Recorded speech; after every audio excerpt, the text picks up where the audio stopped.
Berbicara tentang vagina, teman-teman tahu nggak sih? Ternyata vagina merupakan 5 pintu. Penasaran kan? Ini maksudnya apa nih vagina 5 pintu nih, Dok?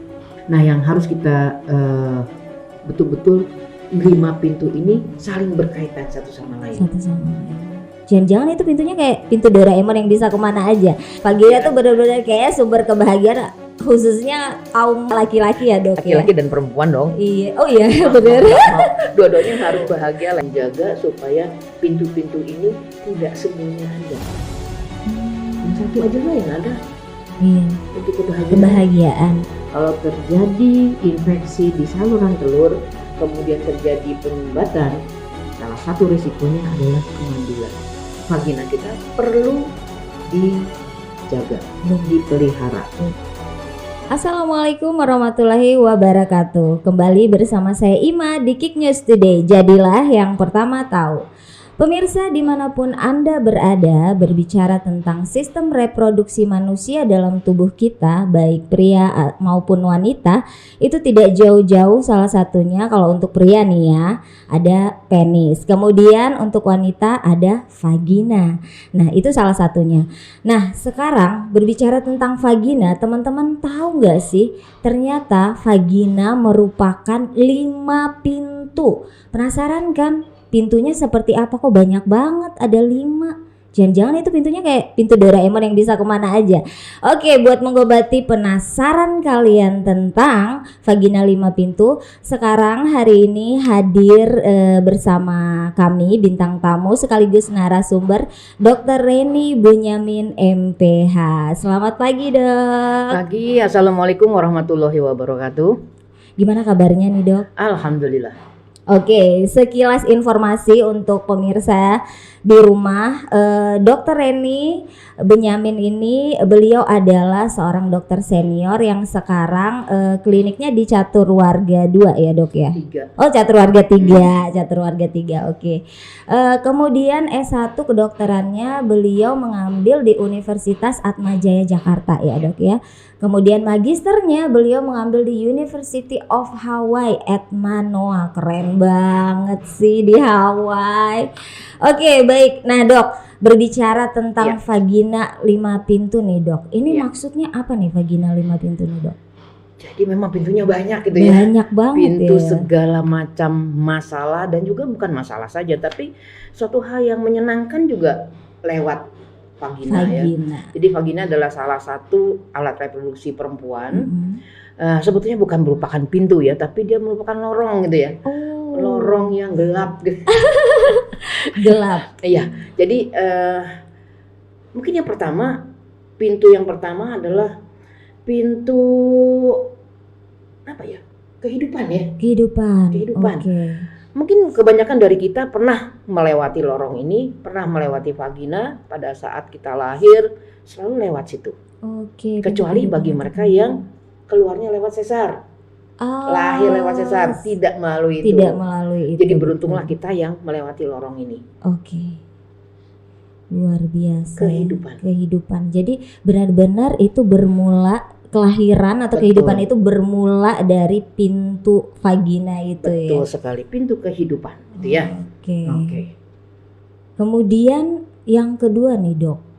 Pintu apa lagi nih, Dok, yang kedua? Pintu kebahagiaan tentunya ya. Pintu kebahagiaan. Oh iya sih, siapa yang nggak tahu kalau vagina tuh benar-benar kayak sumber kebahagiaan, khususnya kaum ini ya, laki-laki ya, Dok. Laki-laki dan perempuan dong. Iya, oh iya benar.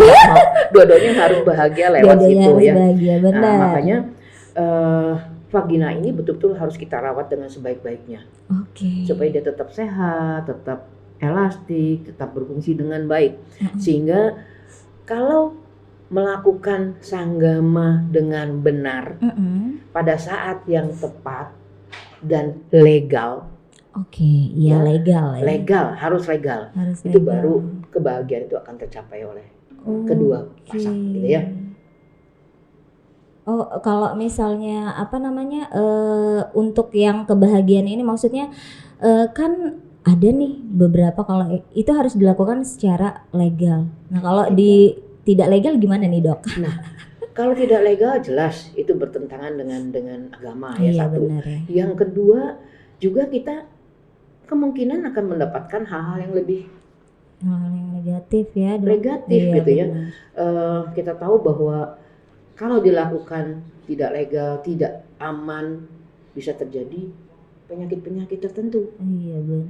Nah, itu juga yang menjadikan kita selalu wanti-wanti menjaga alat reproduksi kita. Iya, benar-benar harus kita jaga. Betul. Sedari dini ya, Dok. Betul. Ya? Jadi infeksi menular seksual juga lewat situ. Oh, oke.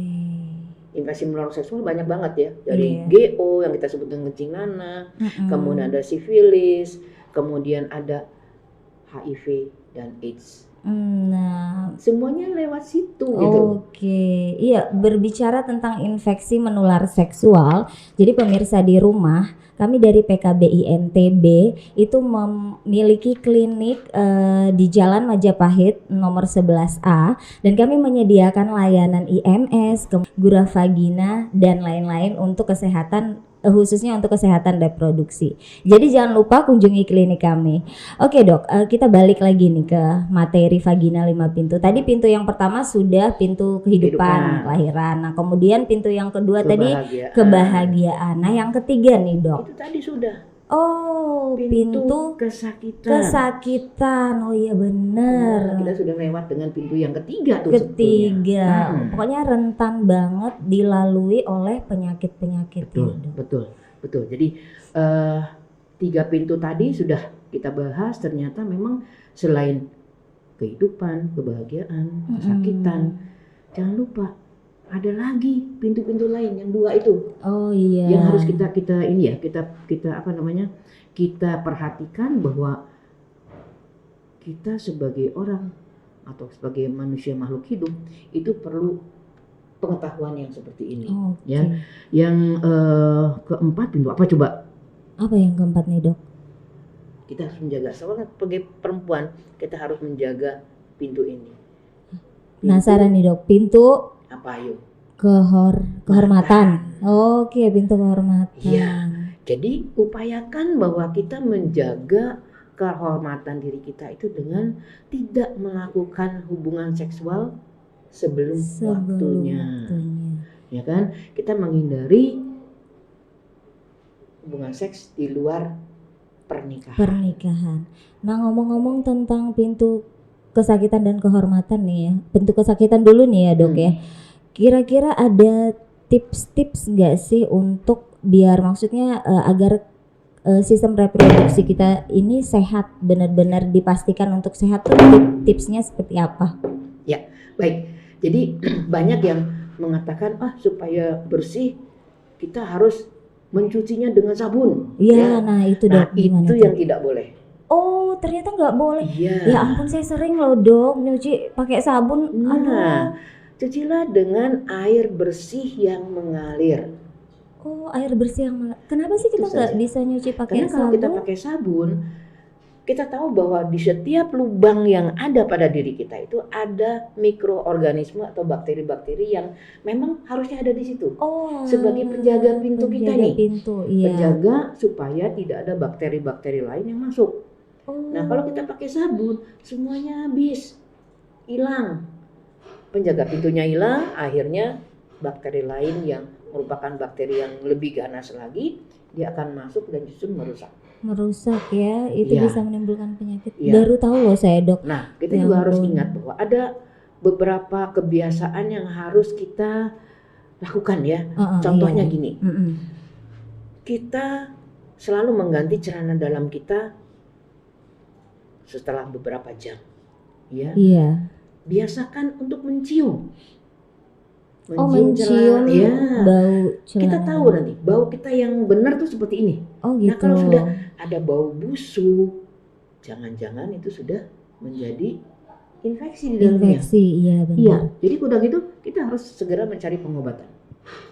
Jangan sampai terjadi infeksi di alat-alat reproduksi kita. Itu harus kita jaga betul. Iya, karena benar-benar rentan ya. Betul sekali. Alat reproduksi ini tempat masuknya penyakit. Betul.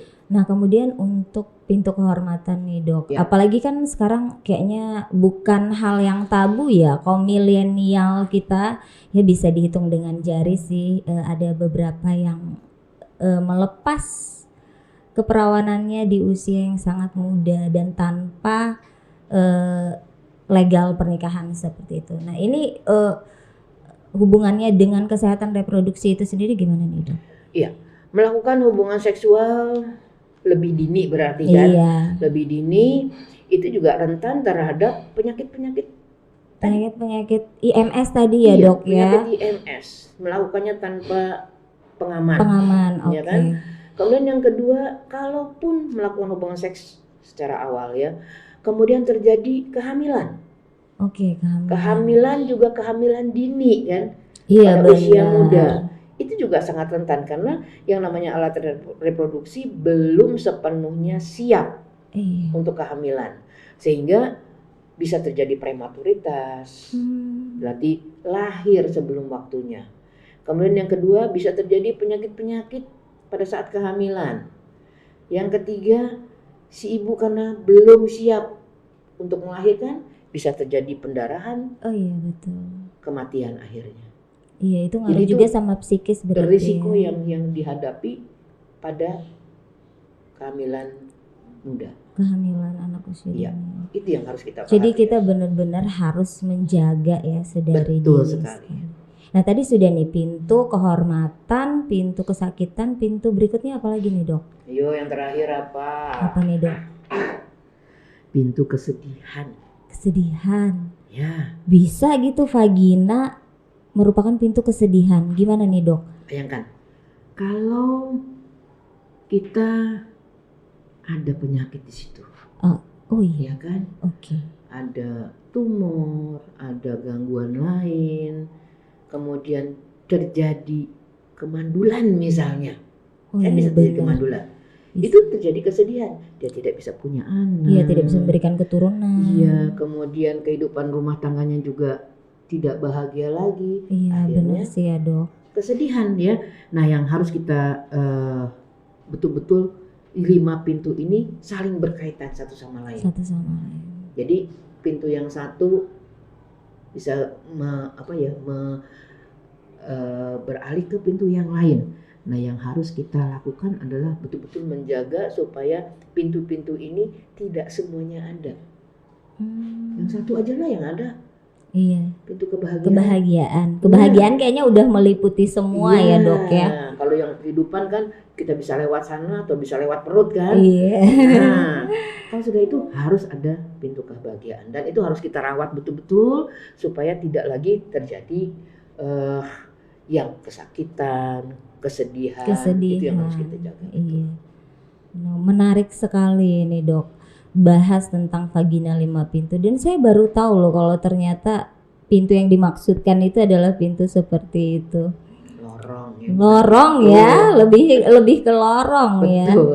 Tapi kayaknya memang berbicara tentang vagina ini dia benar-benar bisa ini ya, kita mendapatkan edukasi tentang bagaimana kita harus merawat vagina kita. Kemudian untuk ini nih dok, yang tadi yang ada infeksi menular seksual itu kan biasanya keputihan itu termasuk infeksi menular seksual. Keputihan itu bisa 2 ya. Oh iya. Keputihan yang normal. Iya. Keputihan yang normal itu biasanya terjadi di tengah-tengah antara 2 waktu haid. Oh, itu normalnya. Normal. Dia akan lebih encer, kemudian kalau kita pegang itu menjadi liat dan tidak mudah putus. Oh. Dan tidak berbau. Baunya ya bau yang biasa lah. Biasa. Bukan pokoknya bau busuk ya. Bau nah, itu menandakan bahwa kita ada dalam masa subur. Oh. Ya, di tengah-tengah. Di tengah-tengah. Ya. Jadi kalau kita hitung kira-kira 14 hari sebelum haid berikutnya. 14 hari sebelum haid berikutnya. Itu keputihannya wajar berarti ya, dok. Nah, kemudian ada lagi. Kalau sebelum mens ada lagi keputihan yang agak kental dan warnanya juga agak kekuningan. Itu juga normal. Oh, itu normal. Ya. Kalau misalnya terjadi keputihan yang seperti nasi yang basi. Oh, baunya gitu. Nasi basi tahu kan yang putih-putih. Oh, yang putih-putih berbuih kayak gitu. dapur, ya Iya. itu. Nah itu kemudian berbau dan gatal. Iya. Luar biasa, kita tidak bisa duduk enak, mesti mau gatal lagi. Iya. Itu adalah yang harus diobati. Itu yang harus harus diperiksa berarti. Iya, dan kalau kita cium cairan dalam kita, baunya juga bau busuk. Iya, berarti itu infeksi karena Berarti bakteri ada infeksi. atau Bisa karena bakteri, bisa yang lainnya. bisa Itu yang harus lain. kita bisa melakukan pemeriksaan lab untuk melihat itu apa sebetulnya. Benar. Dan sekali. harus diobati. Oh iya benar ya, harus diobati. Karena kalau nggak diobati kayaknya itu bisa menyebar ke semua ya dok ya. Bisa naik lebih dalam lagi karena kita tahu bahwa pintu itu sebenarnya vulva ya. Iya. Kemudian pintunya. vagina.